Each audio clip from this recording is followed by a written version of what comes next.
Azerbaijan में corp conference का आगाज़ कल मुनक़्क़िद होगा। पाको ओलंपिक स्टेडियम में तैयारियां आखिरी मरहल में दाखिल हो चुकी हैं।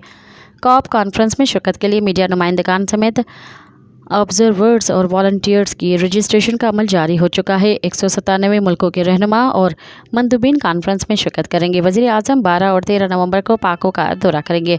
World leaders climate action summit में पाकिस्तान का नुक्ता नज़र पेश करेंगे। मोहम्मद शहबाज शरीफ के आलमी रहनुमाओं और तंजीमों की सरबराहों से मुलाकातें भी शेड्यूल हो चुकी हैं।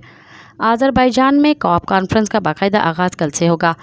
पाको ओलंपिक स्टेडियम में तैयारियां आखिरी मरहल में दाखिल हो चुकी हैं। वज़ीर आज़म शहबाज शरीफ 12 और 13 नवंबर को पाको का दौरा करेंगे। मज़ीद ख़बरनि ऐं तफ़सीलात लाइ विज़िट कयो असांजी वेबसाइट www.awamiNewsHD.com ऐं ॾिसंदा रहो अवामी न्यूज़ HD।